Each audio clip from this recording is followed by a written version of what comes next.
പ്രവാസികളെ തണുപ്പല്ലേ, നല്ല സുഖല്ലേ ഹീറ്ററൊക്കെ ഇട്ട് ഇങ്ങനെ കുളിക്കാൻ. എന്നാലേ ഹീറ്ററിന്റെ സ്വിച്ച് ഇട്ടിട്ട് കുളിക്കരുത് കേട്ടോ, അത് റോങ് മെത്തേഡാ. എന്താന്നുള്ളത് ഞങ്ങൾക്ക് ഇപ്പം പറഞ്ഞുതരാം. നമ്മൾ പണി കഴിഞ്ഞിട്ട് ഇങ്ങനെ പോണ അവസരത്തിൽ ഇമാമിന്റെ ഒരു ഫോണ്, ഒന്ന് വരാൻ പറ്റും ഉസ്താദ്, എന്താ സ്ഥിതി, നേരം വൈകിയെന്ന് അറിയാം, എന്നാലും പറയാൻ ഡേഞ്ചറാന്ന് ഞാൻ ചോദിച്ചു എന്തേന്ന്. ഇന്ന് ഇഷാക്ക് നിസ്കാരത്തിന് വന്ന ആളുകൾ പറഞ്ഞ് ഒതെടുക്കുമ്പം ചെറിയൊരു തരിപ്പുണ്ടല്ലോ മൊയിലേറെ, എന്താണത്? അപ്പോ അങ്ങനെ ഉസ്താദ് നമ്മളെ വിളിച്ചതാട്ടോ. പോയി നോക്കുമ്പോ ഹീറ്ററിന്റെ ഉള്ളിൽ നിന്നാണ് തരിപ്പ് വരുന്നത്. അപ്പൊ ഹീറ്റർ ചെക്ക് ചെയ്ത് നോക്കിയപ്പോ അതിന്റെ കോയിൽ പോയിട്ടുണ്ട്.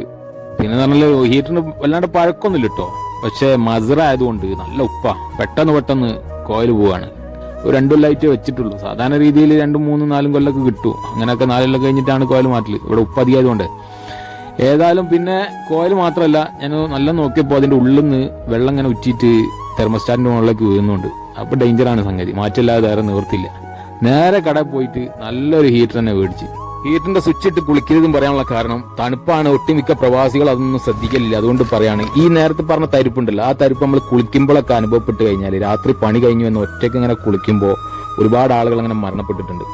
അപ്പോൾ ഹീറ്ററിന്റെ സ്വിച്ച് നമ്മൾ ഓഫ് ആക്കിയിട്ടാണ് കുളിക്കേണ്ടത്. ചില ആളുകൾ ചെയ്യുന്നത് എന്താ വെച്ചാൽ, കുളിക്കുന്നതിന്റെ കുറച്ച് മുന്നേ ഹീറ്റർ ഇട്ട് വെക്കും, വെള്ളം ചൂടായിട്ട്, എന്നിട്ട് കുളിക്കുമ്പോഴും ഹീറ്റർ ഇട്ടുകൊണ്ട് കുളിക്കും, എന്നിട്ട് പോകുമ്പോൾ ഓഫാക്കും. ഇത് റോങ് മെത്തേഡാണ്. ആളുകൾ ചിന്തിക്കുന്നത് കറണ്ട് ബില്ല് കുറയ്ക്കാൻ വേണ്ടിയിട്ടാണ് ഇങ്ങനെ ചെയ്യുന്നത്. എന്താണ് കറണ്ട് ബില്ല്? ഹീറ്റർ എന്ന് പറഞ്ഞു കഴിഞ്ഞാൽ ഹീറ്ററിന് ഒരു നിശ്ചിത വെള്ളം കണ്ടില്ലേ, ആ ഹീറ്ററിന്റെ ഉള്ളിൽ 50 ലിറ്റർ വെള്ളം കൊള്ളും. ആ 50 ലിറ്റർ വെള്ളം ചൂടാവുന്ന കറണ്ട് അത് എടുക്കുള്ളൂ. പിന്നെ അത് കട്ട് ഓഫ് ആവണം, അതിനുള്ള സിസ്റ്റം അതിൻ്റെ ഉള്ളിലുണ്ട്. പിന്നെ നിങ്ങൾ എടുക്കുന്നതിനനുസരിച്ച് വീണ്ടും ഓട്ടോമാറ്റിക് ആയിട്ട് തെർമോസ്റ്റാറ്റ് ഓൺ ആയിട്ട് ഹീറ്റർ വീണ്ടും ഹീറ്റ് ആവും. അപ്പോഴാണ് കറണ്ട് എടുക്കുക. അല്ലാതെ നിങ്ങൾ സ്വിച്ച് ഓഫ് ആക്കിയൊന്നും കറണ്ട് ബില്ല് കുറയില്ല, ഹീറ്റർ ചൂടാവാനുള്ള കറണ്ട് ബില്ല് എടുക്കും. നിങ്ങൾ ചെയ്യേണ്ടത് എന്താണെന്ന് വെച്ചാൽ, നമ്മൾ കുളിക്കുന്ന സമയത്ത് ഹീറ്റർ ഓഫ് ആക്കുക, എന്നിട്ട് കുളിച്ച് കഴിഞ്ഞ് പോകുമ്പോൾ ഹീറ്റർ ഓൺ ആക്കിയിട്ട് പോകും. ഇങ്ങനെ 24 മണിക്കൂറും കറണ്ട് എടുത്തോണ്ടിരിക്കുന്നില്ല, അതിലുള്ള വെള്ളം ചൂടാക്കാനുള്ള കറണ്ട് മാത്രമേ എടുക്കുള്ളൂ. പിന്നെ അത് ഓട്ടോമാറ്റിക്കായി കട്ട് ഓഫ് ആയിട്ട് ഓഫ് ആവും. നമ്മളെ പഴയ ഹീറ്റർ മാറ്റിച്ചപ്പോൾ ഈ ഹീറ്റർ വെച്ചപ്പോൾ അതിന്റെ ഹൈറ്റ് വ്യത്യാസം വന്നതുകൊണ്ട് അതിന്റെ നൈലോൺ കണക്ഷൻ നീളം കുറഞ്ഞു കിട്ടും. പിന്നെ ഇത് മസറിന്റെ ഉള്ളിലാണ് സംഭവം, രാത്രി ആയിട്ടുണ്ട്, കട കടച്ചു പോയിട്ടുണ്ട്. അപ്പൊ കട പോക്ക് സീനാണ്. അപ്പൊ നമ്മൾ ചെയ്ത പരിപാടി എന്താ വെച്ചാൽ, ഒരുപാട് വണ്ടിയിൽ തെരഞ്ഞു നോക്കിയപ്പോൾ ഒറ്റൊന്നാണ് നീളം കൂടിയത് കിട്ടിയത്. അപ്പൊ ഞാൻ എന്താക്കി, മറ്റേത് 2 അയച്ച് ഒന്നാക്കി കഴിഞ്ഞ് നീളം കൂടിയത് എടുത്തിട്ട് ഒന്നാക്കി. ബുദ്ധി പ്രയോഗിക്കില്ലാതെ വേറെ നിവൃത്തില്ല ഇവിടെ.